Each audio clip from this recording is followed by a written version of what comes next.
Welcome to Women Disrupting Tech. My name is Dirkjan Hupkes, and on this podcast, I give the women who work in tech the platform they need to inspire and empower each other. Join me on a journey into the world of entrepreneurship, funding, biases, and role models to discover the strategies for success in the tech industry. In other words, how women can disrupt tech. Are you ready to listen?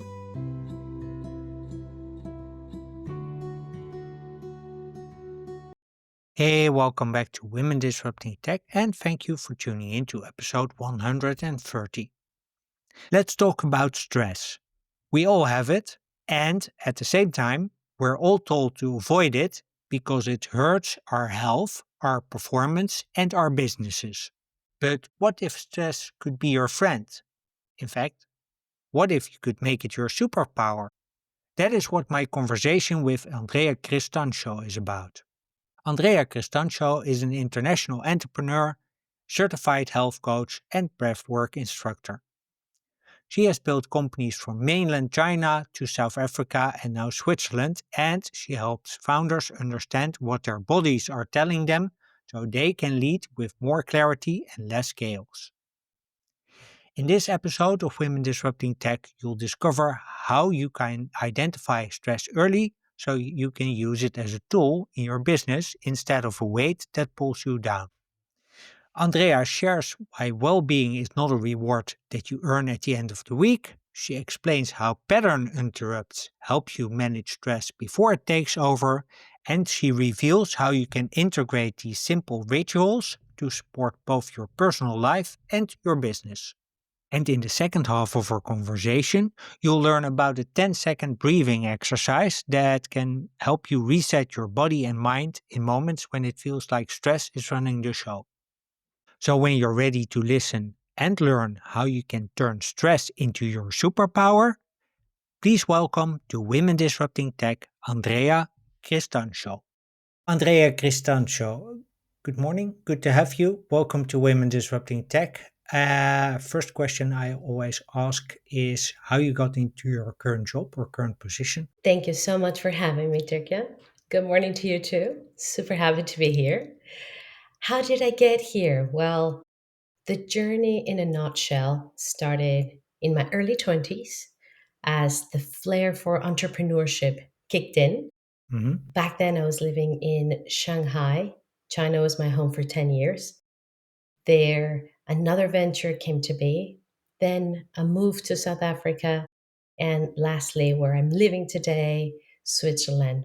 So within that journey that actually started where I was born with my upbringing, I became an entrepreneur.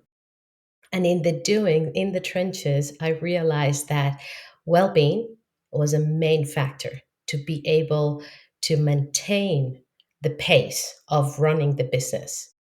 It was sort of like, if I don't have it, is my team going to have it? If I'm not feeling it, how am I supposed to sell it? So, surely I realized that well being as a component was key. And I decided to become a health coach. And that journey from transitioning in entrepreneurship into health coaching made me realize that us leaders, entrepreneurs in corporate spaces, Hmm. in our household, leadership is a trait one can foster. And very soon, I designed my toolkit on what are these, main or basic traits as a Hmm. leader, as a conscious leader, I'd like to have in my back pocket in order to run the business and run life. And yes, the work from Jim Dethmer, his 15 commitments on conscious leadership ignited something back then. And fast forward 5 years, here I am, Okay. still waving the same flag. Yeah. So how did you, so you transitioned from, let's say, being an entrepreneur to supporting founders and entrepreneurs in on their health journey. What was the moment for you that sort of brought the realization, this is what I need to focus on? Yes, a burnout, a second. Burnout. Yes, that's exactly what made me realize it. And it wasn't sort of like a day night realization in full blunt honesty. The first time I experienced a burnout, I was quite young. It was like my late 20s. And I felt, okay, there's a moment where you break apart, but come on. As a phoenix, you rise from the ashes, off we go again, keep on pushing. And that is kind of the old school business wiring that is so ingrained in you that Yeah. when you realize, okay, you fall off the wagon, okay, you get back up, dust off you go. That didn't work in my mid 30s with that second burnout. And it just lasted way longer. As a passionate foodist, as a yogini, as a trained health coach, I had tools, but I couldn't put them all together.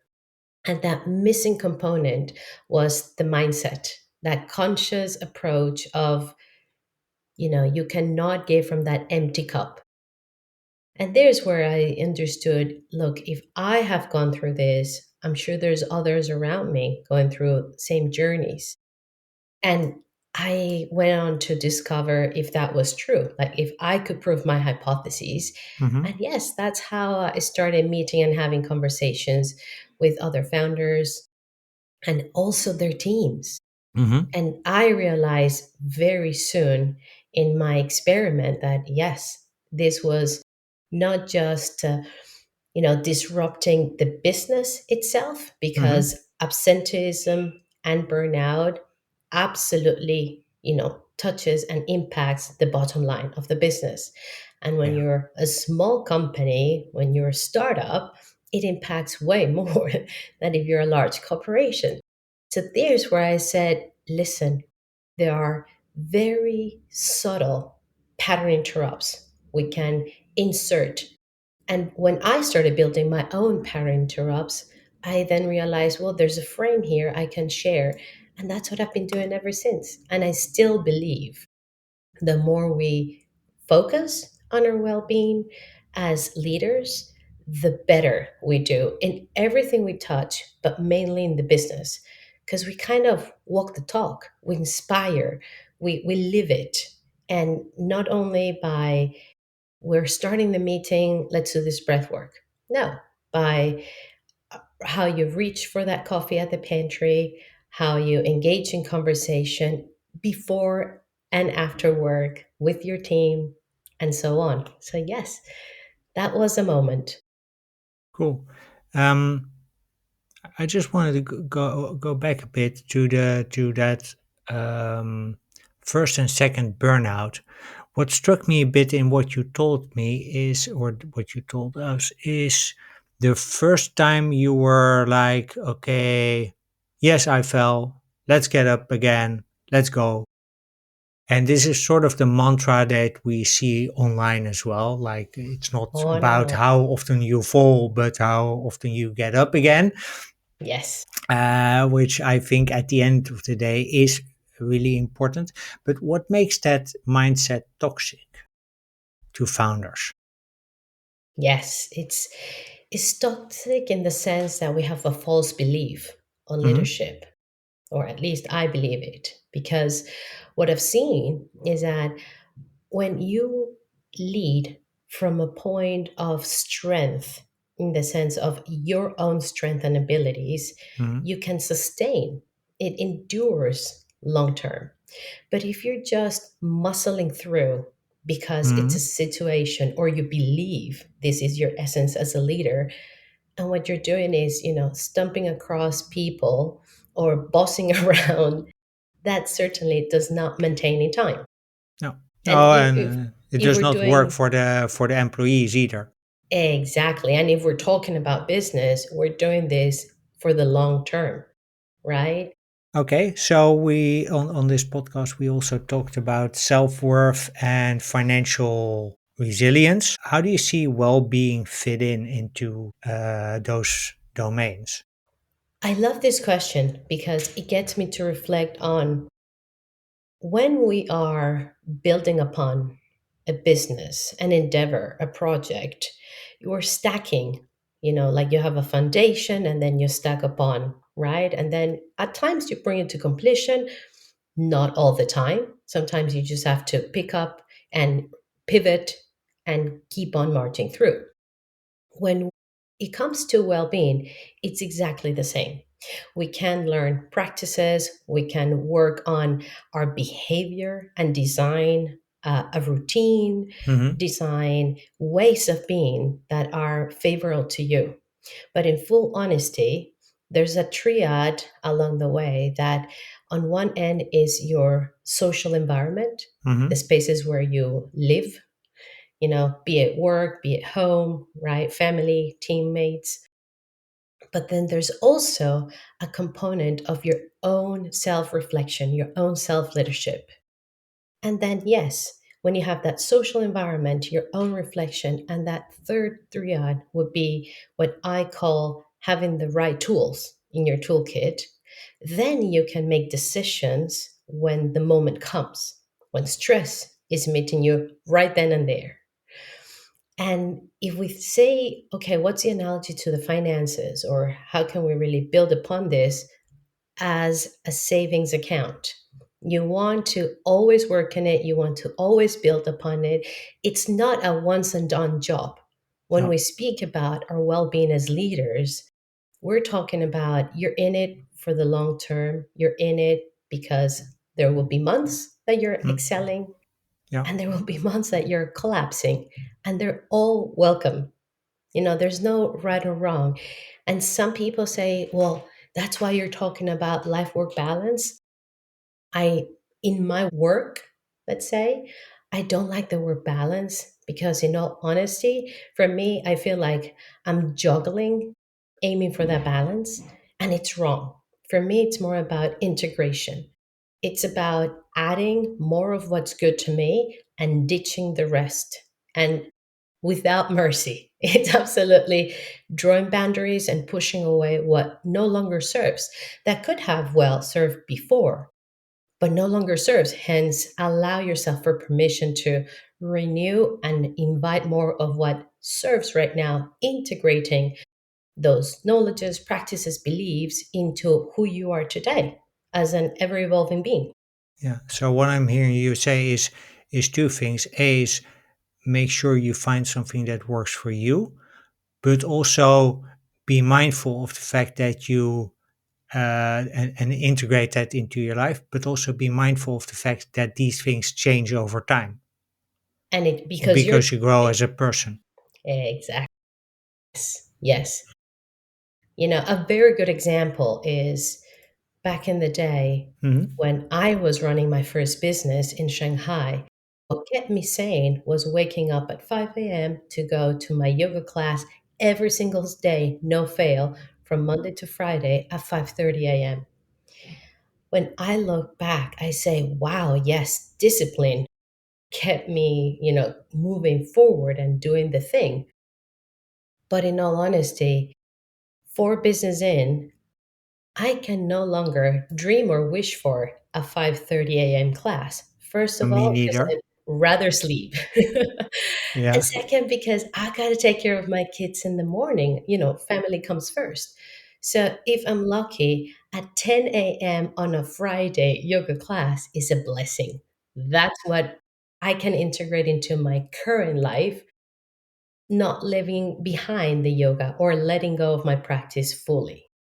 So it's also about finding, let's say, not blindly copying what others say. Okay, so you have to get up at 5, which, by the way, to me is like I'm not a fan of that. I'm not the 5 a.m. club anymore. Yes, I've we're never not part of been. that club either. No, no.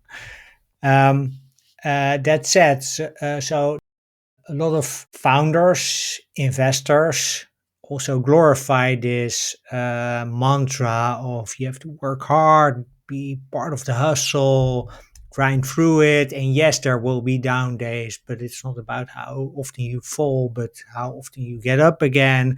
And these wonderful dopamine generating quotes. Yes. How do you what do you say to the people who think that hustle and working on the edge of burnout is the only way to success? Because for some, it still sort of is. Yes, and they define themselves based on it. So, as you nicely say it, those dopamine hits get us to muscle through. But in all honesty, what I always say and what I truly believe is that at the end of the day, is it joyful to do that what you're doing?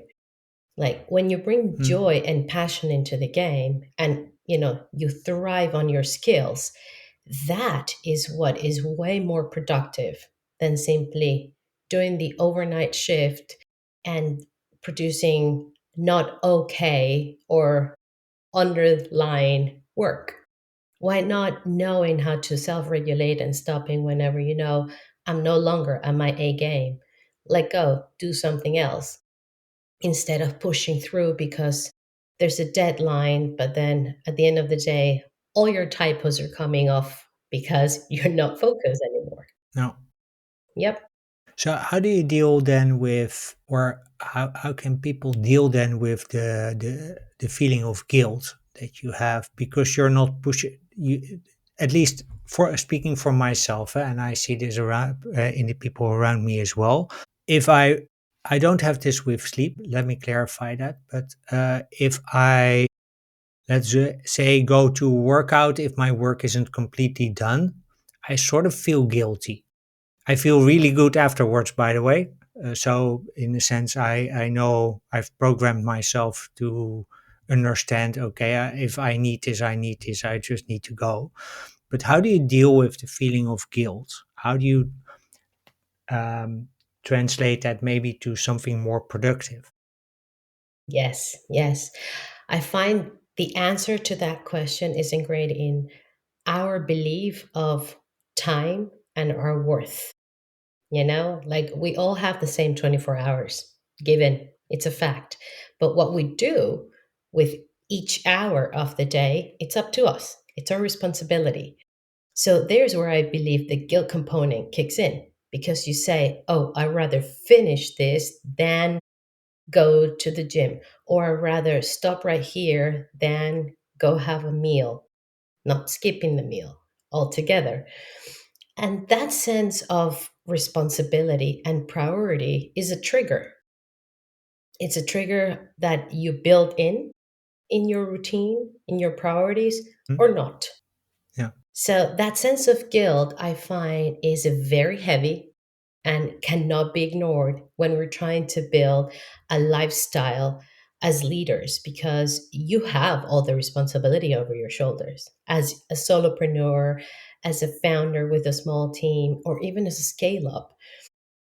As a leader, you do have this on you. So, where is the guilt coming from? Your set of beliefs. If you believe you need to push through rather than delegate or extend the deadline or simply organize yourself better so that you're not running last minute on low fuel, like there is where managing our own expectations would limit the degree of the flirt of that. I cannot do that. I have to focus on work first, then I'll take care of myself. Yeah. I Does it find that also? when we reverse it, Uh, as a mindset. When we say, I need to feel good, let me stop right here and I'll come back to it. It's a matter of time, it's a matter of retraining. It's the unlearning versus learning new stuff because no one knows how to take care of yourself better than yourself, right? But then the principle of how we take care of ourselves might differ from culture to culture, people to people, beliefs. So when we accept that, okay, let me open my mind to, I could be looking at this from a different degree, only then that guilt releases. It will never fade away because it really depends on how big the compromise it is. yeah. Yeah, that is true. But what I'm also hearing you say that there's a component of self-worth in this. Hmm. And on our values, right? Like How much do we love ourselves? Like, how much do we prioritize and believe we need to be well in order to give to others?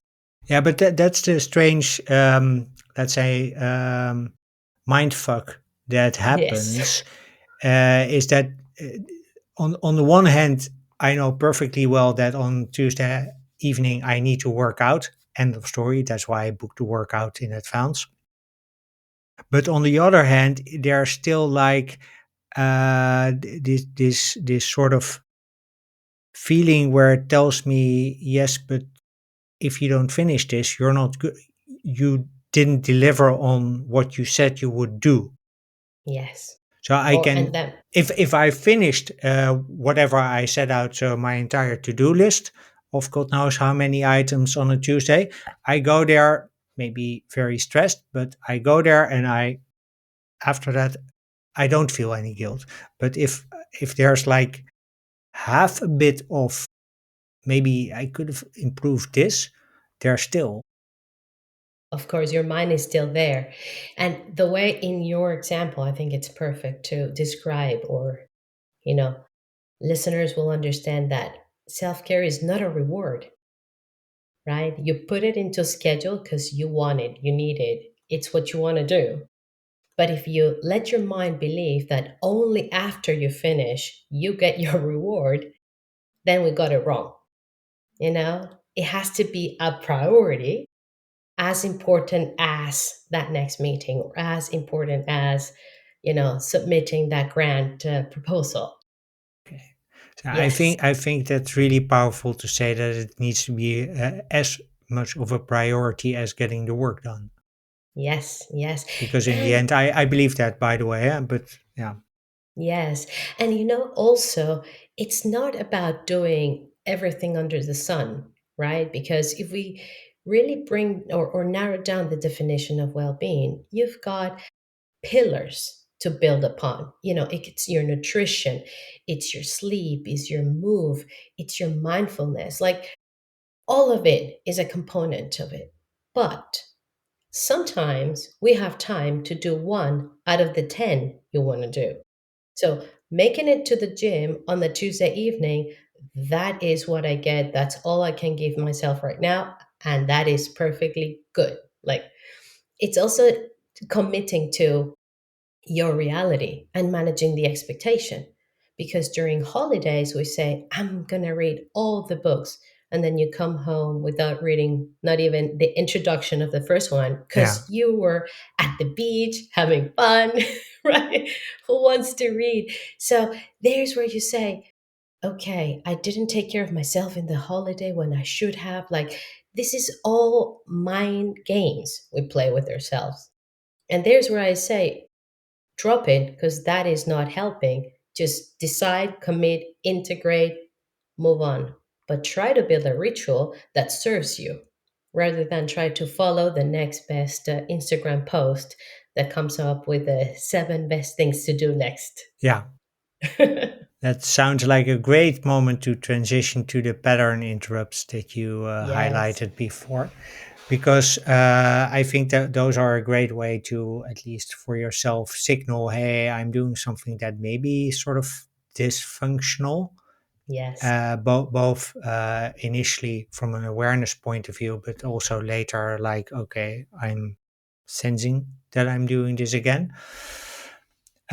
So maybe give an example of how that could work, and also how that could work for founders who are still saying yes to everything at 150%, and who are teetering on the edge of burnout.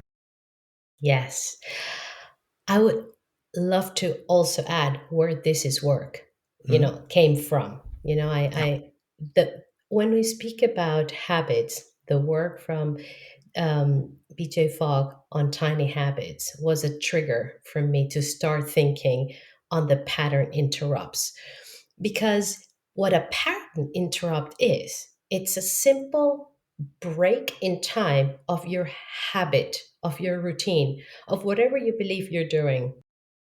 It could be setting an alarm So every 45 minutes, you detach your buttock from the chair and walk for a minute to break, right? Your thinking pattern, move your body. It could also be a breath in between emails because you don't want to send the same push or the same energy on the words you're infusing onto that email to Yeah. every single person across. So Yeah. you just breathe and move on to the next rather than hold your breath, which is usually what we do in front of a screen. Mhm. It Is could that also, true? oh, yes. Most of the time, yes. I can give you, signals on how we can cue ourselves and others on our breath. It's quite interesting.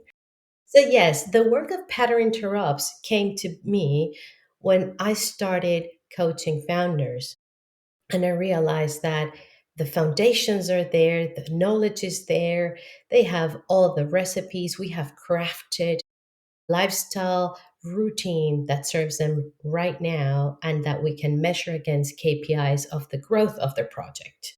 But here was, I'm not sticking with it. This is not sticking. And with that feedback, I said, okay, what can we do to break the pattern and adjust to let the mind follow what the body's feeling throughout the day?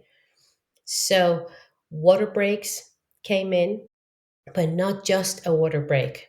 For example, waking up to a tall glass of lemon infused water first thing in the morning to start your detoxing process, and then follow everything else you want.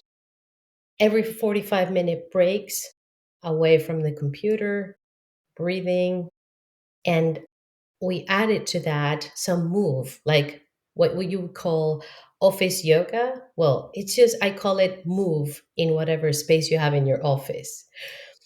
Embedding this into the pattern simply gave the feedback on, oh, now I'm doing this because I remember. So the pattern interrupt is that trigger for that signals your mind, let's do it now because it's a time to do it now.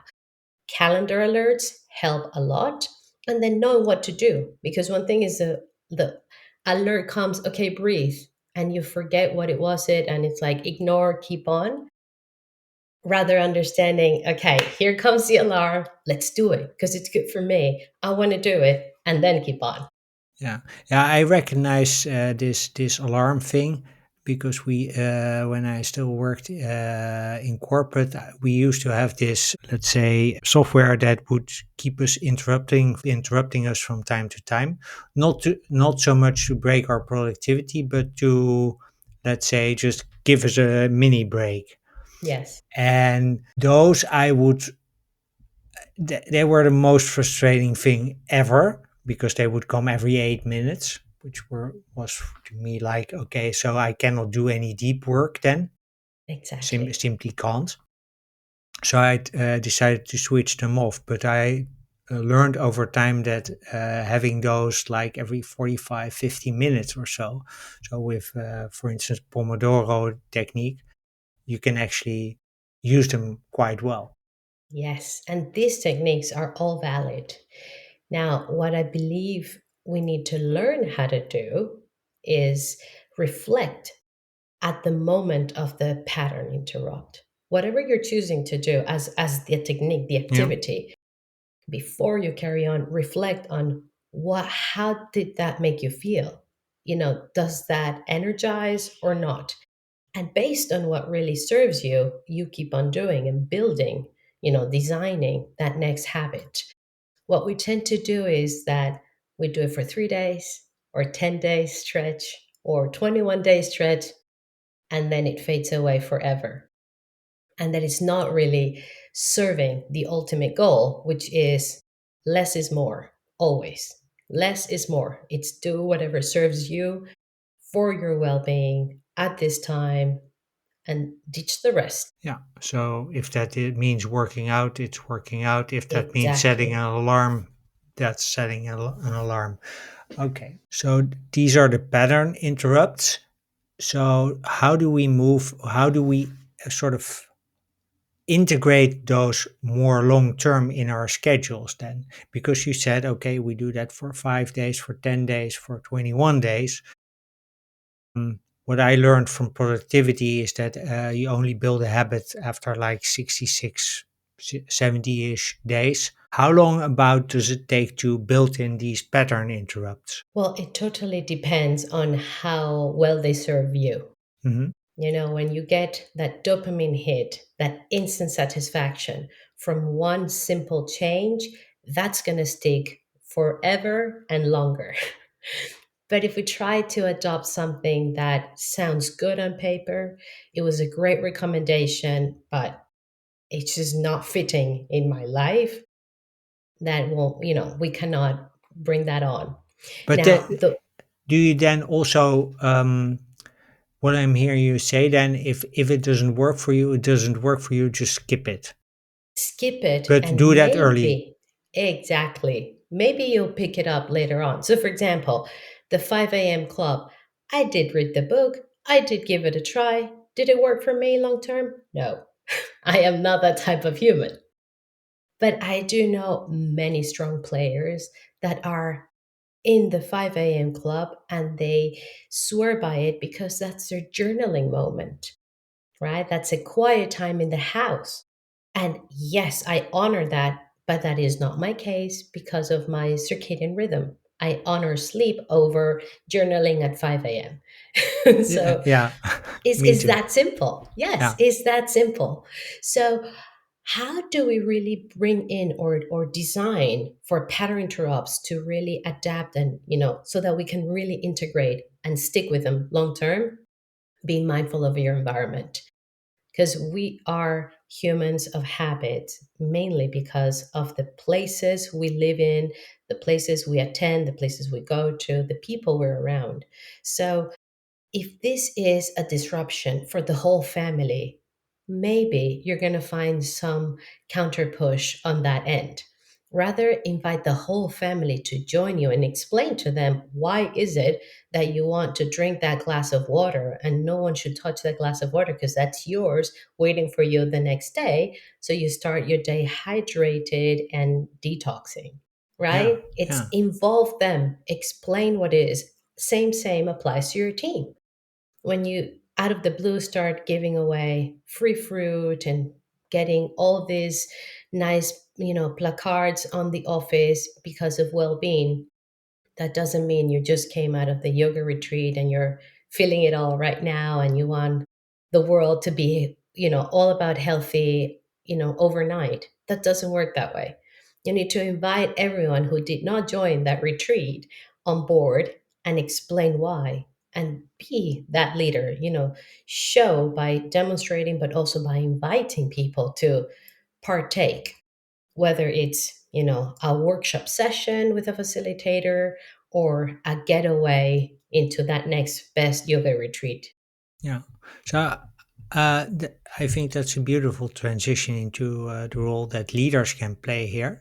So you talked about inviting people to understand why you're doing new things, why you're trying out new things. How do you support them then in finding their own, let's say, pattern interrupts on the one hand, and also on the back of that, uh, using those pattern interrupts to find new ways of working? Yes, I love that question. And it's because when you think on how can we integrate new things, it's you're landing in a scary place. We all refuse change. We all are scared of the unknown. And when things start happening in your body, in your mind, that you don't know what's coming up, you're going to reject as your mechanism, your reptile brain saying, hey, I'm staying in my safe zone. So if out of the blue, you feel more productivity because you have improved the way you breathe, you can imagine it's all glory. But when you're detoxing and at day 2 and 3, you're feeling the headache, this is no glory. You're going through hell. Yeah, And even though you're getting healthier, you're in hell. And, how we know what's good for us, it's all about embodying it.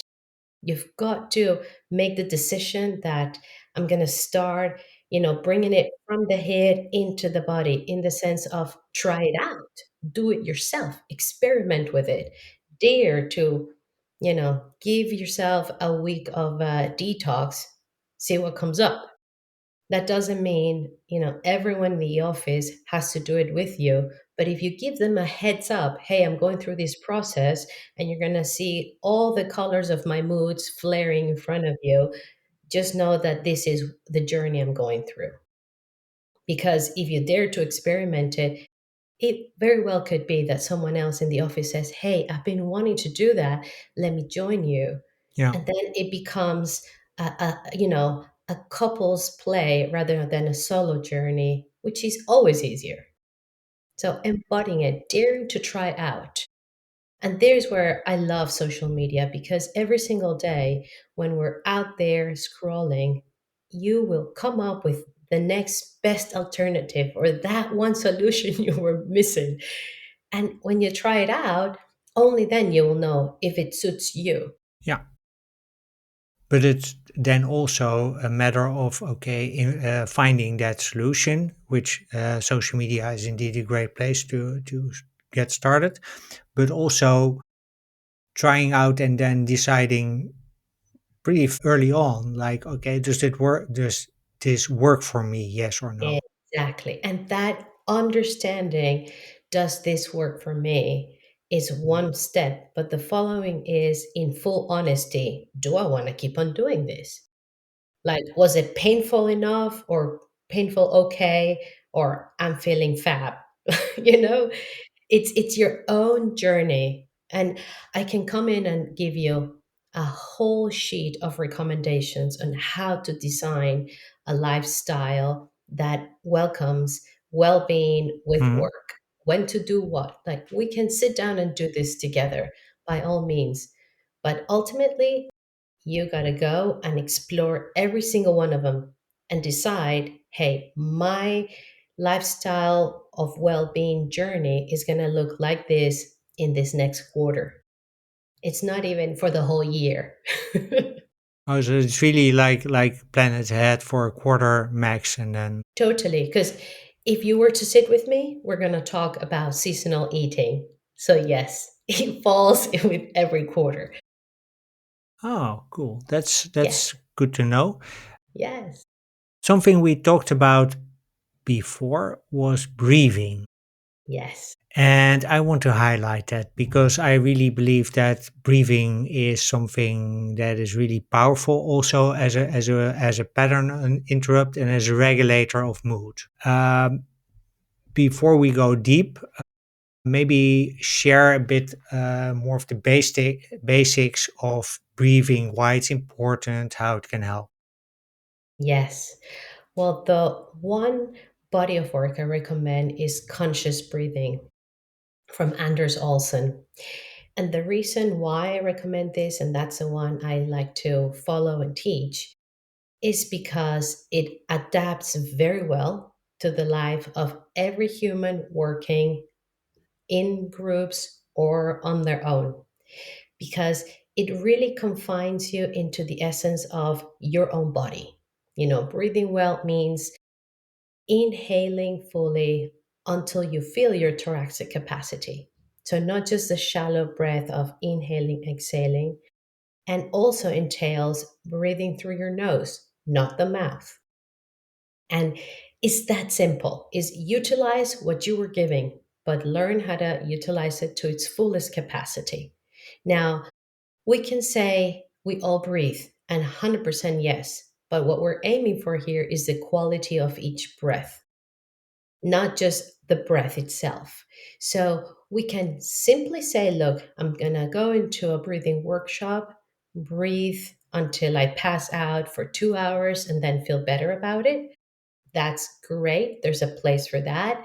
But what I'm advocating for is improve the quality of each breath when so that it helps your brain and it really nourishes your body at a cell body state, right? And when it comes to the mind, the breath paired with thoughts just can sharpen, enhance, and calm your nervous system, Hmm. which is ultimately the place where we want to be when we are at focus work, right? When Hmm. we're doing something that we consider, I got to do this because this is my zone of genius. Yeah.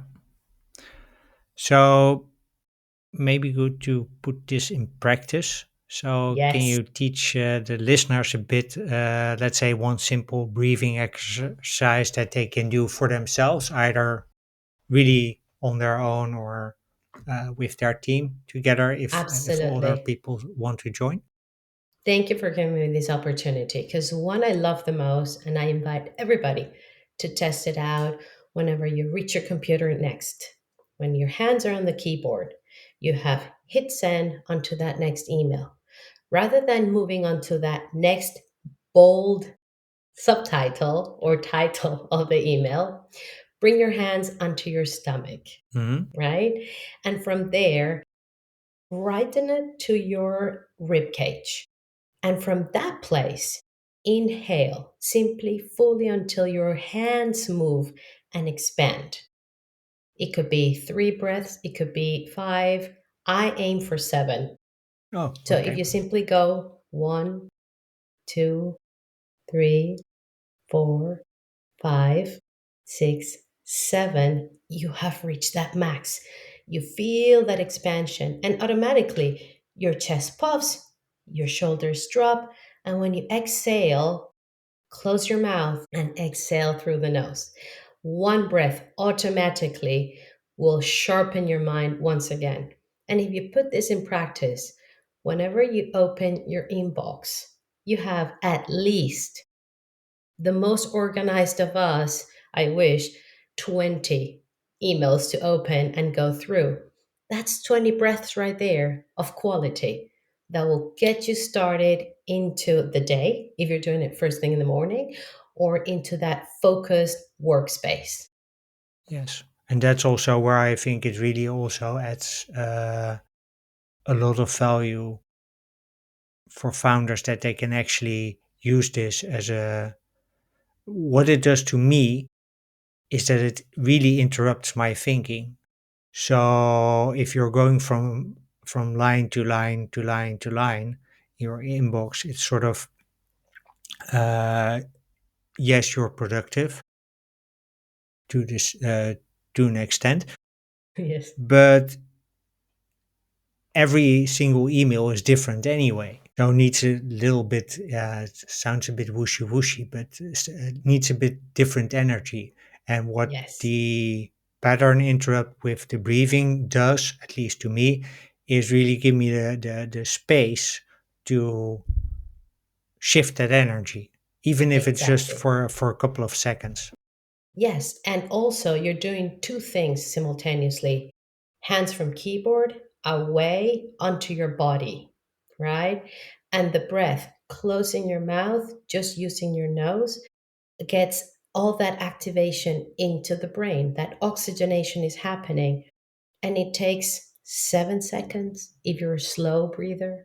Yeah. If you want to take it easy, that's 7 seconds. Hands back on the keyboard, continue. That's 10 seconds.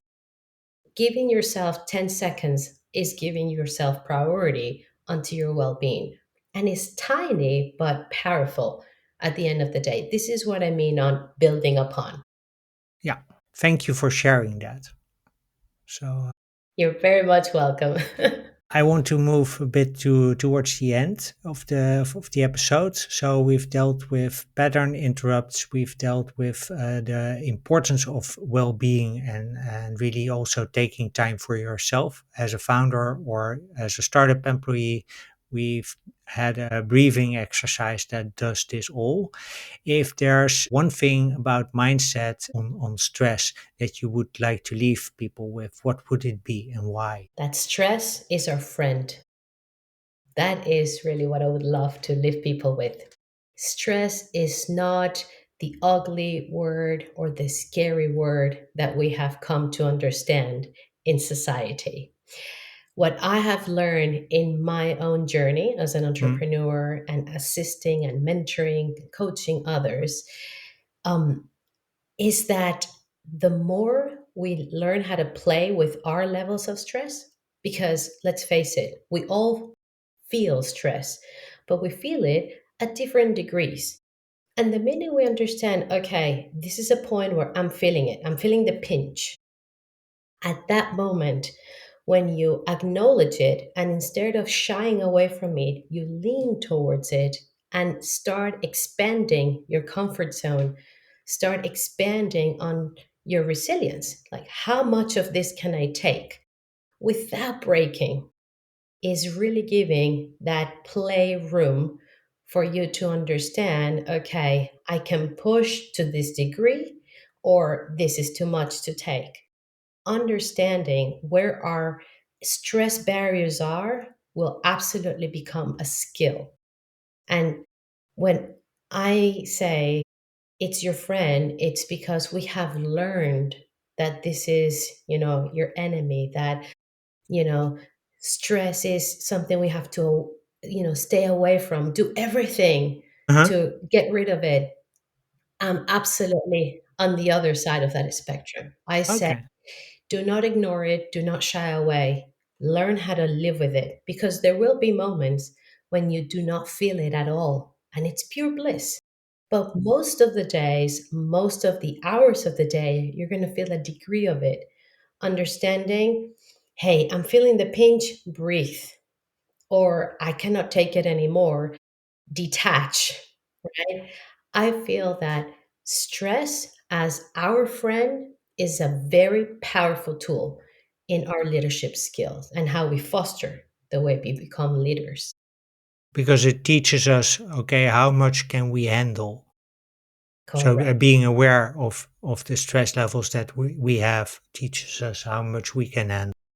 Exactly. So, for example, one thing I would love to leave everyone with is whenever we are about to say something important, we're going to share our voice, we're going to share our opinion, we feel stress and we confuse it with I'm nervous because your body shakes, your voice shakes, you start sweating, Hmm. right? That very moment, yes, is stress keeping you safe? Is stress telling you you're going to face a group of people? Get smart. You're going to have a great conversation or not? Get sharp, right? What you do then, instead of saying, oh my God, and let that shake take over your body, take a double inhale through the nose and exhale through the mouth. Like Okay. this. It's like as if you're a balloon, you're decompressing, telling your reptile brain, I've got this. Let me breathe through it and allow yourself to regulate that nervous stress. Like that, you know, pinch, as we call it. Once you know how to deflate from the pinch, it allows for expansion and you take up physically space in the room where you stand because you're playing from your safety zone. You're playing from the comfort zone. You're no longer at the edge where the stress has taken you. That's. I think that's really powerful. I knew the exercise. It has a name that I've of course forgotten now, but what it also does is it's a sort of resets the whole nervous system. That's what Yes, I learned about it. So it's sort of really, uh, and it's also I think built into your own breathing pattern anyway. So it happens exactly. every so often to begin with, but it's Exactly. When you really, sigh, yeah, yes. the sigh is really important. Can be really good, especially if you're at a stressful moment, to center you back again in okay. And in a matter of seconds. This is where I believe the very important piece comes in. It just takes you seconds before you grab that mic. It takes you seconds, to go into a double inhale, exhale, right before you have that Yeah, very important message to deliver. yeah. So it's inhale like, yeah, Double inhale through the yeah, nose, exhale through the mouth. yeah. So at the end of the normal inhale, you do an extra inhale through the nose. It's Yes, like you top it almost up. like, yeah, you top it up, really almost like I sniff then. Hmm. But yeah, Yes, thanks for sharing that. I think it's really absolutely. good to know that.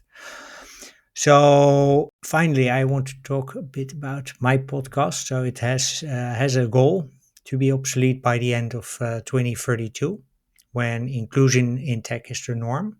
So, from your perspective, what role can men play in modeling healthy leadership and supporting women, the women around them, to adopt these practices? I love that question. And I love to close with this one because that one message that is really important for men is that understand we are wired differently. Hmm. We live in cycles on our existence as women, our decision making as a whole. Hmm. And men live in a complete different cycle. You know, for us, it's 28 days, for men, it's 24 hours. So to understand that when you're asking for a woman to play along, co create, lead with you, the decision making process, the way we unfold, our brain has the capacity to simply go at our own cycle. And when we start leading with the more manly way, following the system that is there imposed, we let go of our superpower. We let go of our zone of genius. So, as men, if you can invite your women co leaders to simply thrive within their own womanhood, there's where you're going to get the best of us. So, allow for those spaces and those conversations to exist. Yeah, and what I'm hearing you say is not do not assume that women will respond the same way every day, because Exactly. there's a 28-day cycle with various peaks and troughs as well. I learned meanwhile Yes, to yes. And to and not expect for women to lead the same way as men. There's where I say, why? We're not the same. Cannot compare. We're not apple to apple in that comparison. Let women be whatever they want to be and understand that in that invitation, you're going to learn a lot because we lead differently, but we're amazing leaders. absolutely. And that sounds like a great place to close. Yes. So, Andrea Cristancho, thank you very much for this wonderful conversation. If people would like to learn more about you and about the work you do, where would you like to send them? Thank you for asking and thank you for having me. This has been a great conversation. People can find me on LinkedIn Hmm. under Andrea Born Cristancho. I add my married name in that, or andreacristancho.com on my website. Feel free to reach. I love having new conversations and learning from others. So, any invitation to slide into my DMs, please pick it up. I look forward to seeing you there. Cool. And we'll include those links in the show notes. So, Andrea Cristancho, thanks again for a wonderful conversation. Nurse, thank you very much for listening. And until the next episode, keep being awesome. Well, that's it. Thank you for listening to episode 130 of Women Disrupting Tech, titled The Founder Guide to Turning Stress into a Superpower with Andrea Cristancho. Andrea and I hope that you found our conversation as calming and helpful as we intended it to be. And if you have any questions for Andrea, please share them in the comments on Spotify, Apple Podcasts, or YouTube. When you want to connect with Andrea or learn more about how she can help you make stress into your superpower, please check out the links in the show notes. And as usual, you can find the show notes at womendisruptingtech.blog via the link in the caption. If you've enjoyed listening to this episode, please consider leaving a rating or a review on Apple Podcasts or Spotify. Leaving a rating or a review helps new listeners find the podcast and supports my guests, like Andrea, by giving them a bigger platform. And if you're not already following us, please make sure to follow Women Disrupting Tech on Spotify, Apple Podcasts, or YouTube. To learn more about Women Disrupting Tech, please follow the podcast on social media. You can find us everywhere as at Women Disrupting Tech. You can also find Women Disrupting Tech on Substack. On Substack, you'll find in-depth stories and behind-the-scenes insights from each episode, plus trends that I've spotted across 130 conversations. So don't forget to subscribe to Women Disrupting Tech on Substack.